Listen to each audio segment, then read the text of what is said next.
Assalamualaikum warahmatullahi wabarakatuh.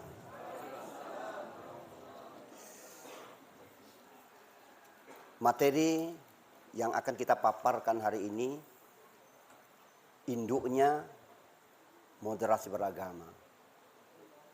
Kemudian penguatan moderasi beragama, tapi sub induknya ini yaitu urgensi moderasi beragama. Urgensi moderasi beragama. Ini judul kita ya.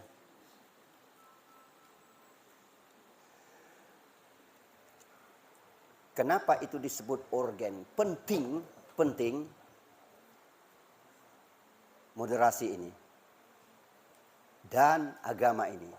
Jadi urgen bicara tentang moderasi beragama. Alasan pertama adalah negara Indonesia syarat dengan pluralistik, perbedaan. Syarat dengan perbedaan, pluralistik. Coba kita lihat pertama penduduk. Penduduk itu per 27 April 2022, April ya, 2022, itu 273.879.750 jiwa. Ini sudah sisa akibat pandemi kemarin.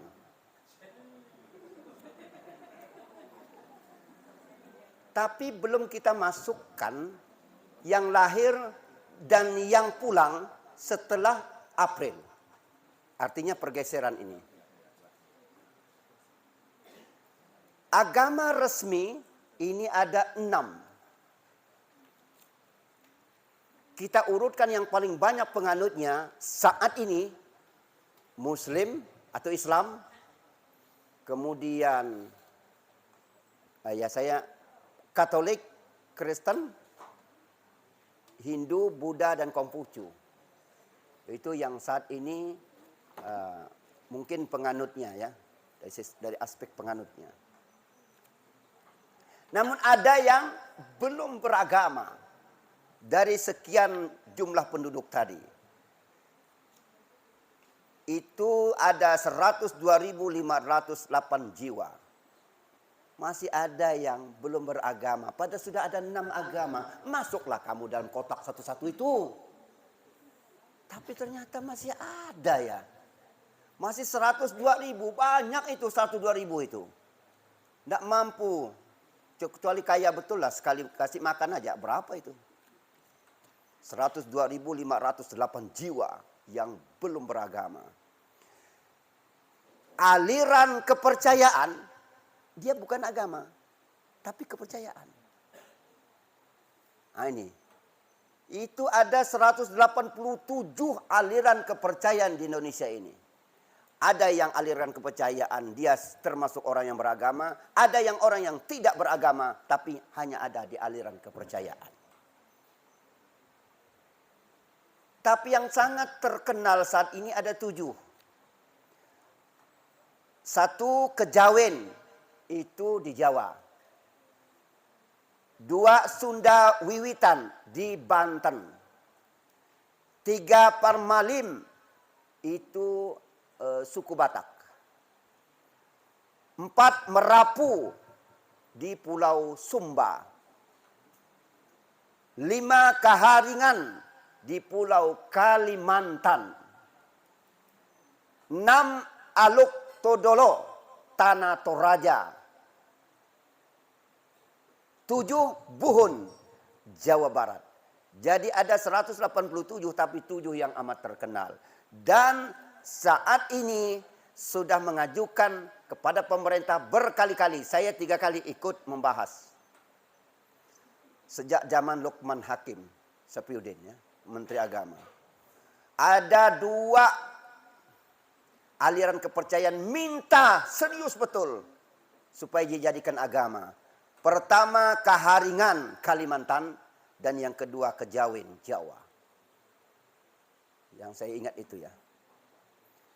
Saya khawatir kalau dikabulkan banyak sekali agama di Indonesia ini. Mungkin Bapak dan Ibu punya ide mau mendirikan agama. Dan Bapak dan Ibu siap menjadi nabinya.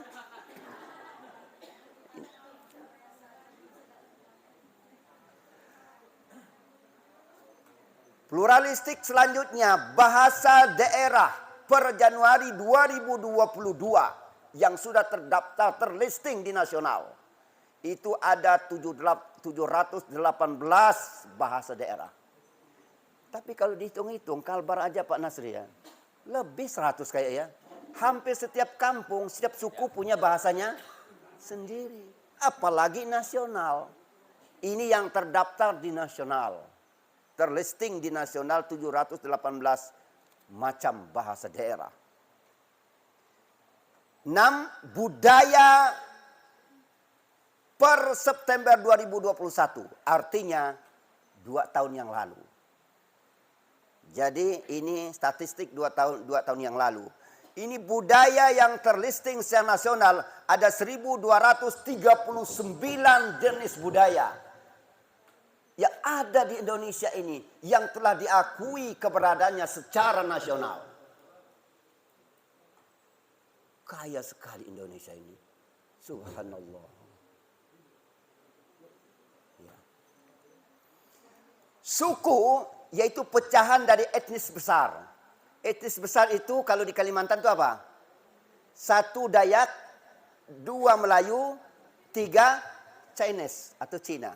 Dan itu pecahan-pecahan, begitu juga seluruh Indonesia nih, banyak ya etnisnya, jadi pecahannya menjadi suku-suku. Berapa jumlah suku yang ada di Indonesia ini, sudah terlisting secara nasional, itu 1340 suku. Wow. Tidak meme lagi, sudah wow. Itu meme, jangan dibaca meme, salah meme. Kalau meme itu saya tersinggung.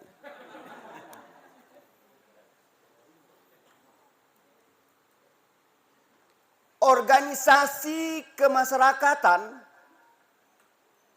oleh Mendagri itu ada 250.000 organisasi kemasyarakatan. Bayangkan kalau organisasi 250.000 semuanya bikin proposal, ngajukan proposal, bisa mati berdiri Pak Bupati.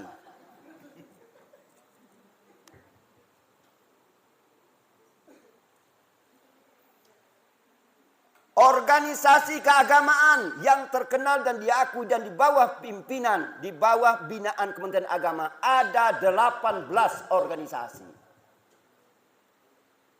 Belum lagi di bawah organisasi di bawah organisasi lagi. Kan ada ya, NU itu ada di bawahnya lagi.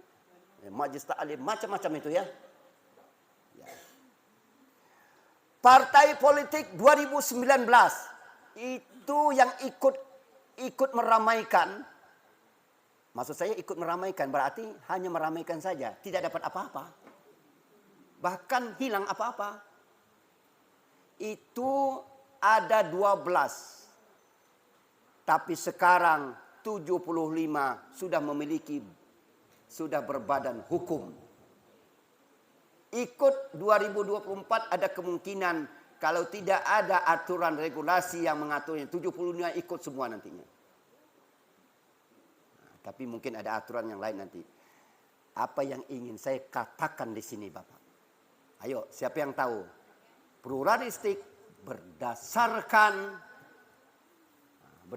pluralistik ada kaitannya dengan moderasi. Kira-kira apa ini? Ingin saya katakan di sini bahwa perbedaan yang begitu tebal, tinggi, mendalam dan banyak ini maka menimbulkan perbedaan paham juga, tebal, tinggi, dalam dan banyak. Iya kan?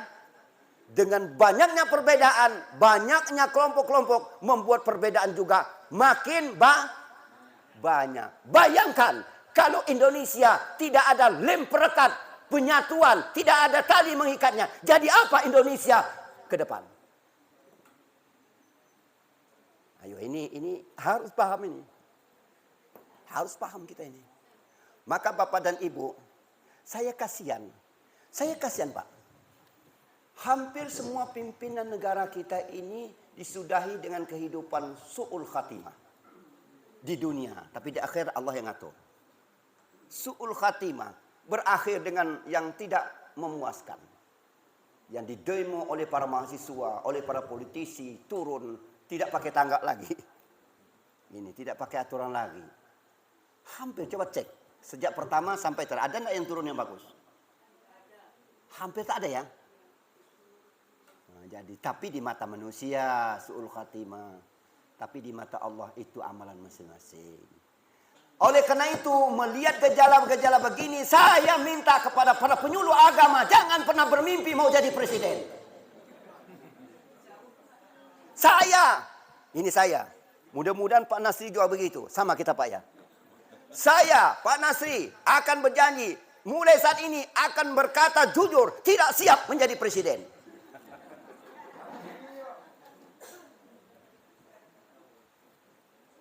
Satu Pak, pluralistik itu yang membuat moderasi itu titik temunya. Kalau tidak ada moderasi, bisa nak ngelola yang sebesar ini.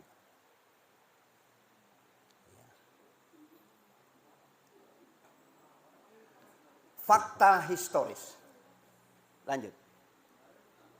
Nah ini fakta historis. Artinya yang telah terjadi dalam konteks sejarah. Coba Bapak Ibu lihat. Dulu negara Federal Demokratik Yugoslavia kuatnya didukung oleh 7 negara. Ada Kosovo, ada Serbia, ada apa? Lupa saya nama, pokoknya ujung-ujung itu ya. Pokoknya ada 7 negara besar di Yugoslavia. Tapi apa yang terjadi? Mereka tidak ada tali pengikat. Tidak ada rem yang memadai untuk mempererat, memperkuat persatuan dan kesatuan mereka. Mereka hancur. Ya kan? Yugoslavia, negara demokratik Yugoslavia hancur. Kurang apa kuat Uni Soviet? Hampir separuh bumi dikuasai dia. Hampir separuh bumi Pak. Besarnya kekuasaan Uni Soviet. Tetapi di bawah kepemimpinan Mikhail Gorbachev ya. Kalau tidak salah itu ya. Maka Uni Soviet berkeping-keping. Ternyata di dalam Uni Soviet itu banyak sekali negara Islam yang bergabung Uni Soviet itu. Berkeping-keping. Mengapa mereka tidak bisa bersatu? Karena tidak ada lem perekat yang memadai untuk menyatukan sekian banyak perbedaan-perbedaan mereka. Tapi mereka bisa bersatu dalam perbedaan itu. Kita lihat negara Cekoslovakia. Di situ ada 2 negara. 2 negara saja susah ya.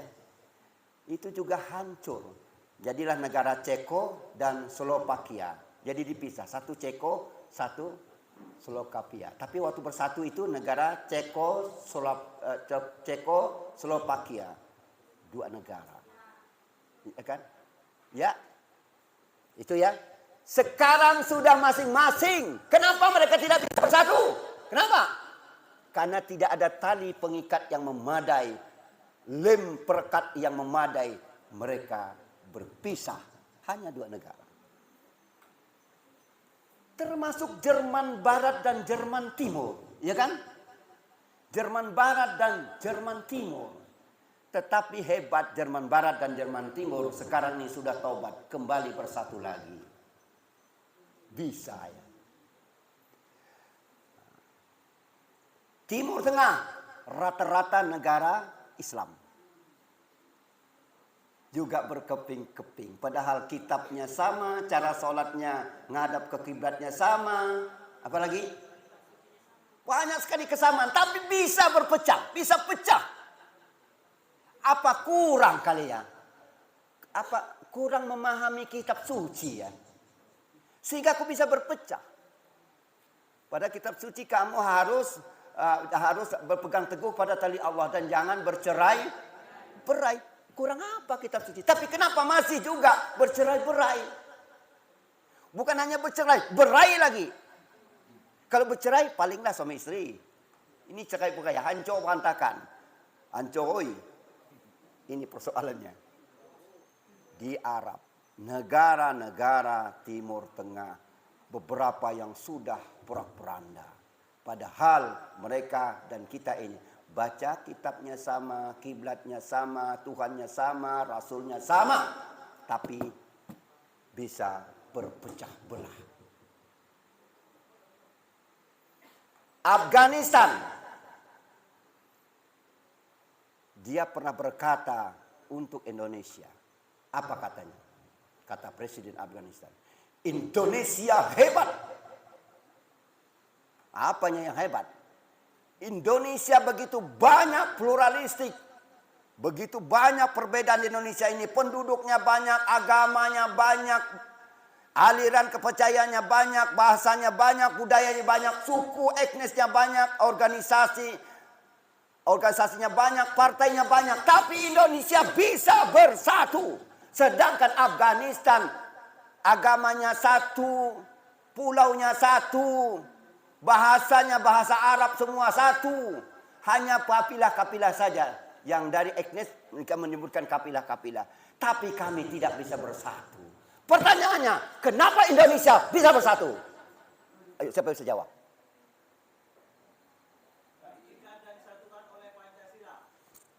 Tepuk tangan buat beliau. Karena Indonesia, kata Presiden Afghanistan, ada Pancasila. Kalau begitu Pancasila hebat dari Al-Quran ya? Mulai berpikir lagi orang radikal nih. Wah ini masuk neraka dia nih. Saya mau tanya, apa Pancasila itu kitab suci? Apa Pancasila itu agama? Tapi kenapa kita kok setia dengan Pancasila?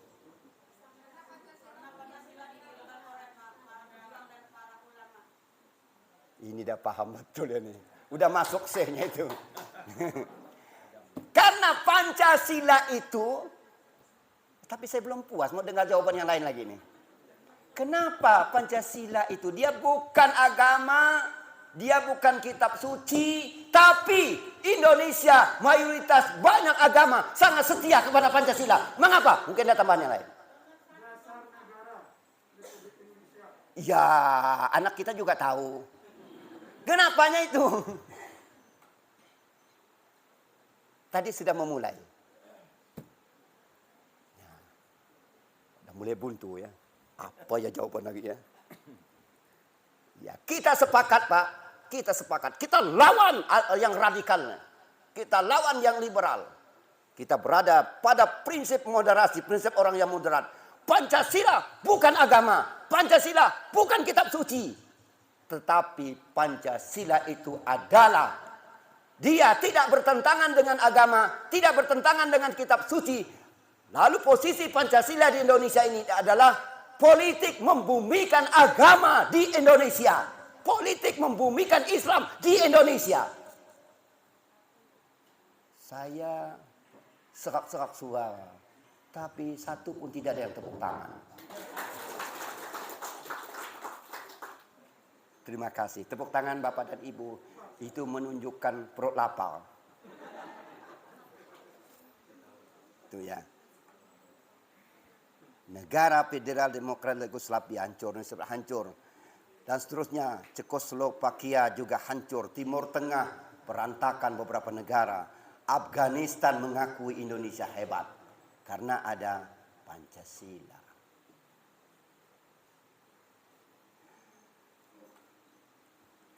Kemudian Indonesia harus mengakui Bapak Ibu.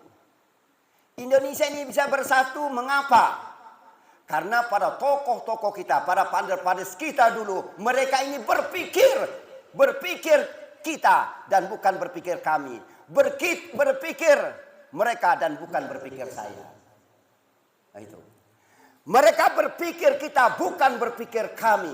Bukan berpikir mereka. Mereka berpikir, mereka itu berpikir,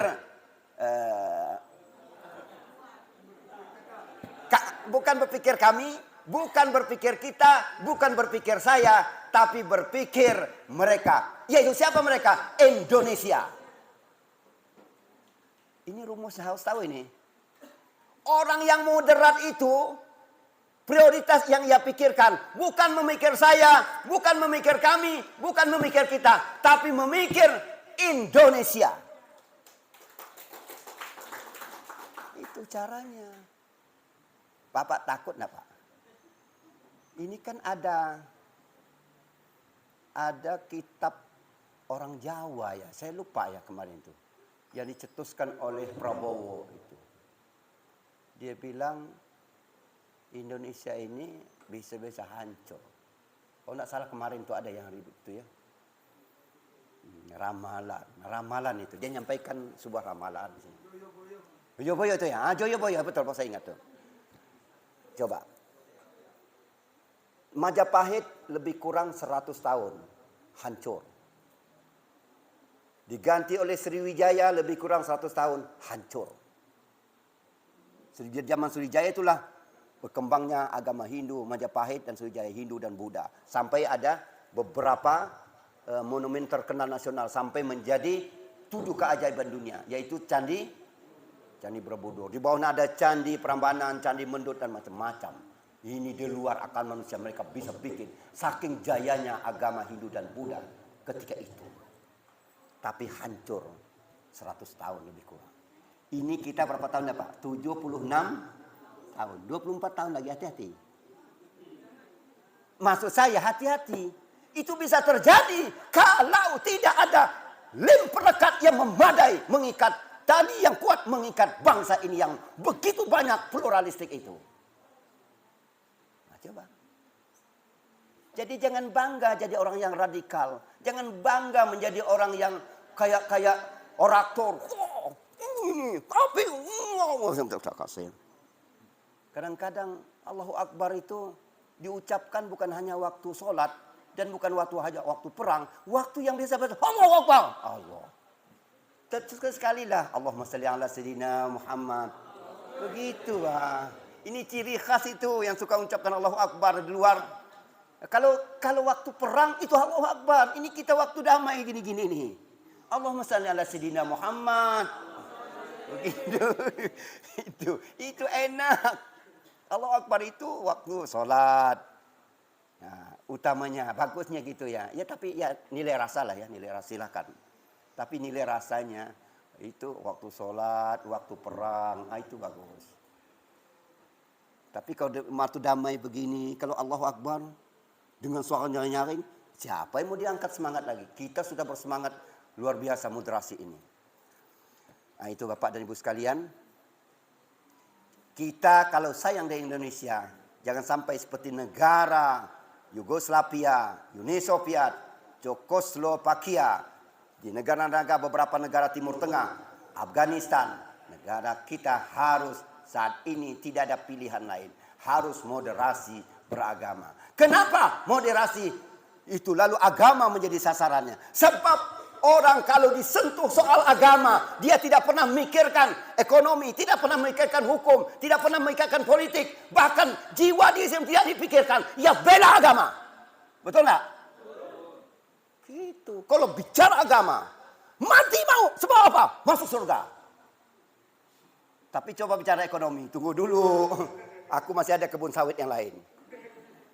Gitu. Bicara hukum, tunggu dulu. Masih ada, saya bisa masuk ke organisasi lain. Tapi bicara agama, jangan main-main Pak. Kita bicara orang Islam harus kuat dengan agama Islamnya. Siapa yang loyo membela Islam, berarti dia bukan Islam. Lemah dalam berjuang berjihad di Islam. Begitu juga Kristen, begitu juga Katolik, begitu juga Hindu, begitu juga Buddha, begitu juga Konghucu. Mereka punya sikap yang sama. Bayangkan kalau semuanya keras, jadi apa? Coba. Di sini titik temu Bapak dan Ibu. Baik, kita lanjut. Jadi Dari judul yang kita paparkan, urgensi moderasi beragama.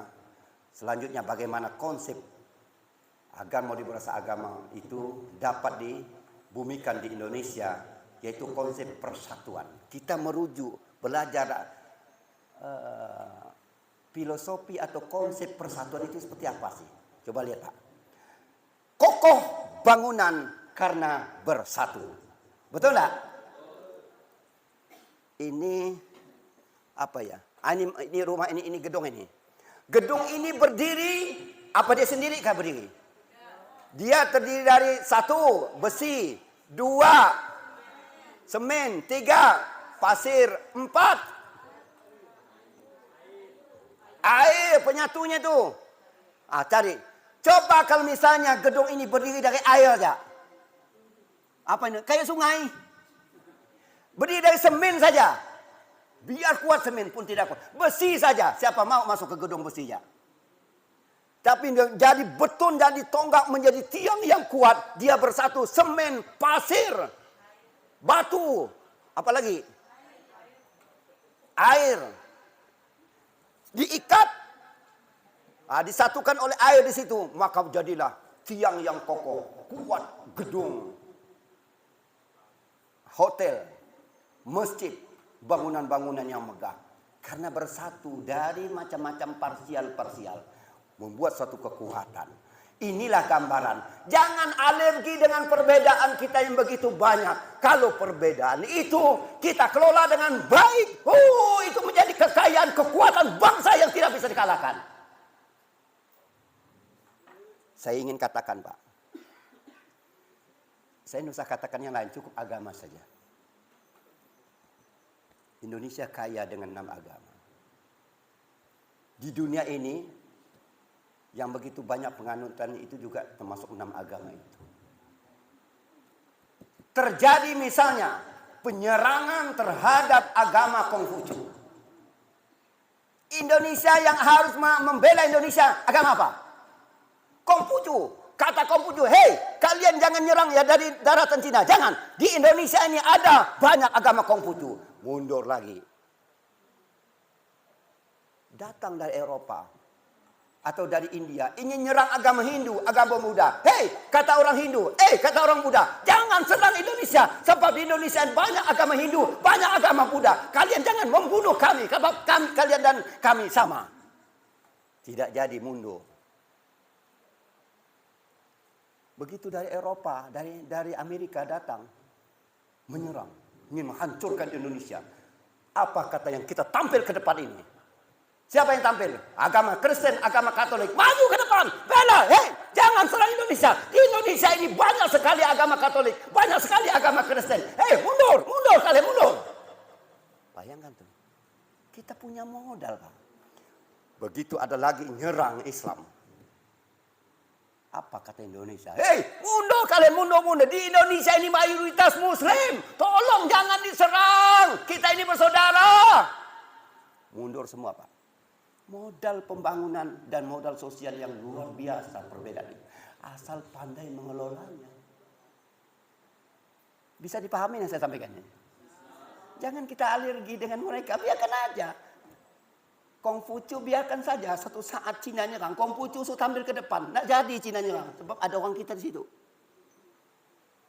Ini akal cerdas tapi juga cerdik. Gitu. Ini negara ini terbuka saat ini Pak. Tidak ada batas dan sekat lagi dunia sekarang ini. Maka Indonesia ini saya sangat yakin tidak akan bubar. Karena Indonesia ini banyak yang membelanya. Dari sisi agama sudah 6 agama dunia yang besar ada di Indonesia. Maka Indonesia akan dilindungi oleh Indonesia sendiri. Oleh negara tetangga. Bahkan oleh negara global, negara internasional. Tepuk tangan hanya setengah. Sikit sekali. Tapi tidak apa-apa lah. Itu tepuk tangan itu adalah bagian daripada rasa moderasinya itu. Itu ya. Kokoh bangunan karena bersatu. Kokohnya persatuan, kokohnya Indonesia Karena kita berbeda-beda, tapi kita bisa bersatu. Maka kita harus semua yang kita bineka harus bineka, jangan sampai tidak tunggal ika. Nah ini modal kita ini Pak, modal sekarang ini. Nggak usah sejenis. Kalau sejenis, lihat negara Arab beberapa yang sejenis. Kacau balau juga itu. Begitu nyerang orang lain, di sana Islam, sikat dan apa-apa. Nah coba. Jadi bulan-bulanan Amerika ngadu, ambil kekayaan. Siapa yang rugi? Islam rugi sana itu. Tapi mau Indonesia, jangan. Nah, kan hebat kan? Indonesia hebat. Maka saya tidak akan dipanggil Tuhan sebelum Indonesia ini jaya. Biarkan Bapak tadi duluan dari saya.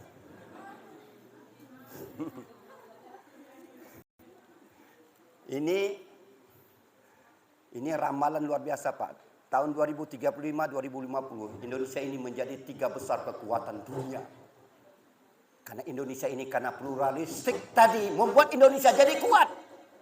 Tapi saat ini banyak yang menggagu, banyak menggoda, banyak yang mengkritisi, menganggap bahwa pluralistik itu adalah tidak baik. Bahkan ada yang perjanjian permanen kita, kesepakatan permanen seperti Pancasila, dia bilang itu tahun, dia bilang itu sesat.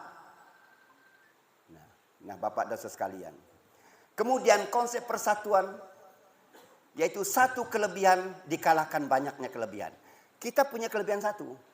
Tapi walaupun hebat satu itu, kalau dikeroyok oleh banyak kelebihan yang lain, hancur. Tapi didukung oleh kelebihan yang lain, menjadi kuat. Tahu sapu lidi? Mungkin satu kuat. Nah, tidak, tapi akan lebih kuat kalau 2. Akan lebih kuat tambah jadi 10. Akan lebih kuat kalau 20. Apalagi kalau 100. Menjadi kekuatan yang luar biasa sapu lidi. Habis apapun jenis kotoran, termasuk kotoran TAI habis. TAI koma atas. Itu hebatnya sapu lidi. Kecil tapi kalau bersatu menjadi sebuah kekuatan. Satu kelebihan dikalahkan banyaknya kelebihan yang lain. Ini saya kira adalah filosofi atau konsep persatuan dan kesatuan. Maka Indonesia ini memang luar biasa, para pandai-pandai kita, pendiri negara kita ini. Konsep persatuan dan kesatuan masuk dalam butir-butir Pancasila. Itu.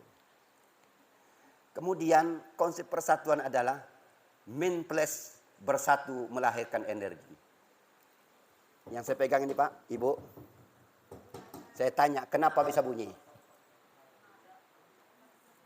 Ini filosofi sih, filosofi nih. Kenapa mic ini bisa bunyi?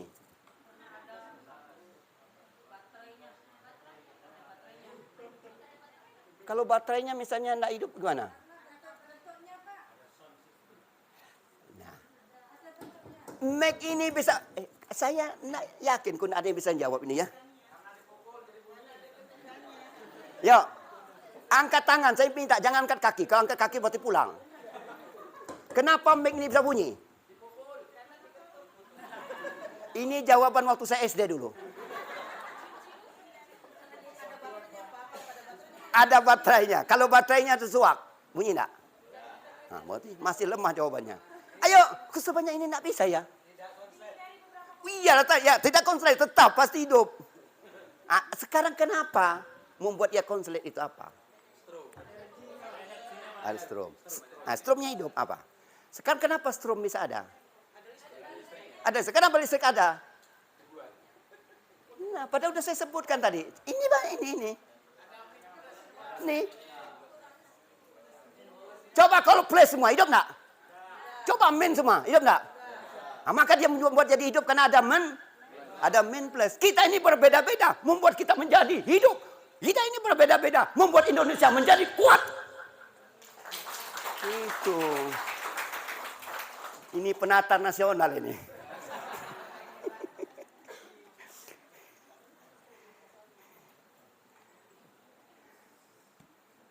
Ya.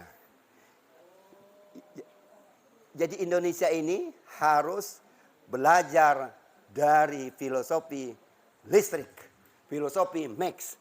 Bisa hidup karena ada kekuatan yang berbeda. Ada kekuatan min dan kekuatan plus. itu menjadi hidup. Indonesia jangan alergi dengan perbedaan. Justru perbedaan itu membuat Indonesia menjadi negara yang terkenal makmur nanti. Iya. Coba kalau Indonesia disuruh yang ngelolanya yang main semua, setan semua ngelolanya. Jadi apa Indonesia ini? Nggak ada moderasi hari ini. Atau disuruh malaikat semuanya. Berzikir atau posisi ini. Tetapi Indonesia ini ada yang lolanya adalah manusia. Manusia yang terdiri dari min plus. Manusia yang ada sifat setannya, yang ada sifat malaikatnya. Inilah membangun Indonesia ini.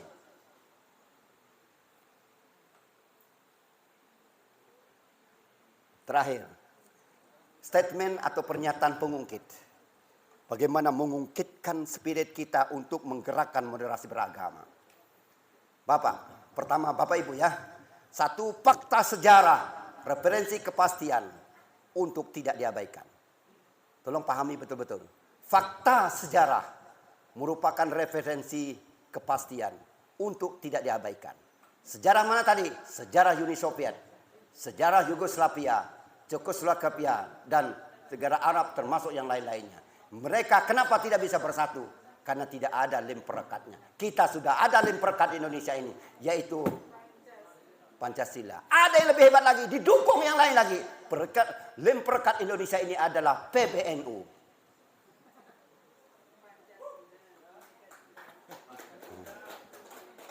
Tahu kan PBNU? Nah, saya insya Allah salah satu pengurusnya, Rais Surya. PBNU, Pancasila, Bhinneka Tunggal Ika, NKRI, dan itu dia. Ini Indonesia membuat ada sampai saat ini ada PBNU. Maka jangan sampai mempermainkan PBNU ya.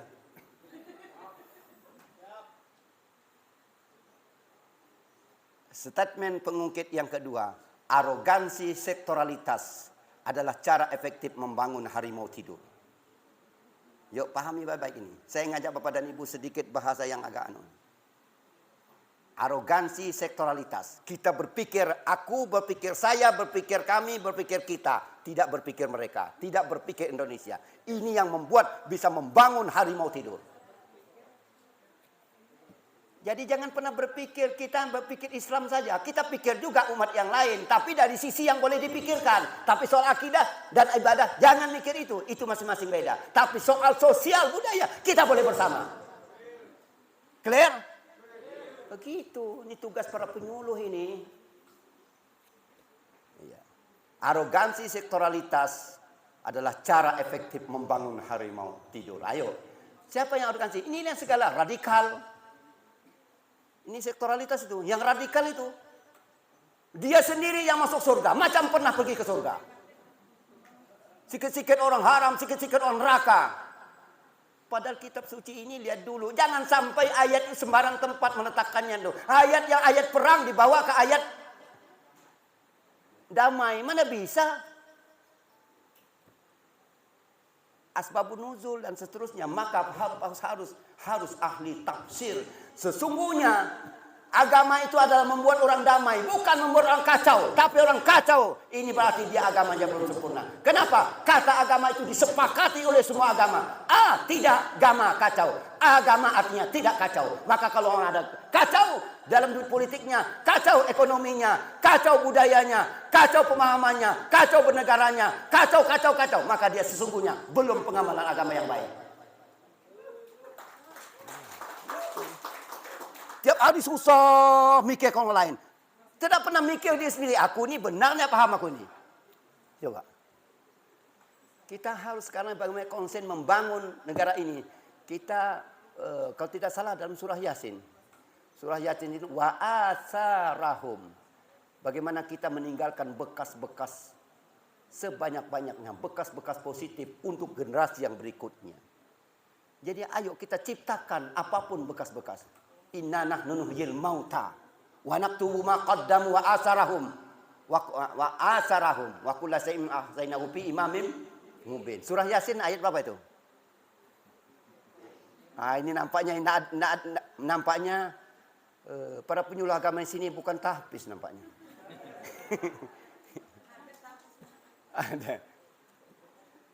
Ayat berapa? Saya pun lupa. Jadi sesungguhnya kami menciptakan kamu dari kemudiannya hidup, kemudiannya mati kami hidupkan kamu. Kemudian kami catat apa yang telah kamu lakukan dan bekas-bekas yang kamu lakukan. Apa yang kamu lakukan hari ini dan apa yang kita lakukan bekas walaupun kita sudah meninggal, Allah catat. Maka tugas orang moderat adalah bagaimana membuat bekas-bekas. Bekas itu apa? Adalah budaya. Budi dan daya. Bisa budaya dalam bentuk materi, bisa juga dalam bentuk non materi. Itu adalah budaya. Budaya itu yang harus kita tinggalkan buat generasi yang akan datang. Hasil karya kita. Kita bisa makan durian hari ini. Kenapa? Ada nenek moyang kita nanam durian lebih dahulu. Yang dulu. Kita sekarang ini menikmati karya orang lalu. Sekarang kita bikin karya asarahum. Tinggalkan kepada nenek moyang. Kepada anak cucu kita ke depan. Tugas kita saat ini. Agar kita diingat oleh sejarah. Ini tugas orang moderat. Bapak-bapak dan saudara sekalian yang saya hormati. Kemudian statement pengungkit yang ketiga. Dua sisi berbeda. Itu isyarat perlu poros tengah. Supaya perbedaan itu tidak menjadi masalah, maka perlu poros tengah. Dua sisi yang berbeda, ini radikal, ini liberal. Ini radikal kiri, ini radikal kanan. Berbeda jauh. Supaya dua ini aman, hidup di Indonesia bisa damai. Berdua ini, maka harus ada poros tengah. Poros tengah itu apa? Ya, sikap moderat. Itu poros tengah. Untuk bisa menyelesaikan yang kiri dan kanan. Radikal kiri dan radikal kanan. Yang liberal dan radikal ini. Kita pisahkan dengan semangat moderat. Maka orang yang radikal maupun liberal harus terima kasih dengan orang yang moderat. Kenapa? Mereka tidak bisa hidup damai di Indonesia kalau tidak ada orang yang moderat. Siapa orang moderat? Imamnya adalah Kementerian Agama. Siapa Kementerian Agama? Ujung tombaknya adalah para penyuluh-penyuluh agama. Maka penyuluh-penyuluh agama wajib sampai 3 kali wajibnya. Wajib moderat, tidak boleh radikal, tidak boleh liberal. Wajib moderat. Pertanyaan saya, siapkah kalian menjadi orang yang moderat? Baru 40%. Saya khawatir ini adalah syahadat kita hari ini. Siapkah kalian menjadi penyuluh-penyuluh agama yang moderat? Terima kasih. Demikian yang dapat saya sampaikan. Mohon maaf. Wallahul muwaffiq ila aqwamit thoriq. Assalamualaikum warahmatullahi wabarakatuh.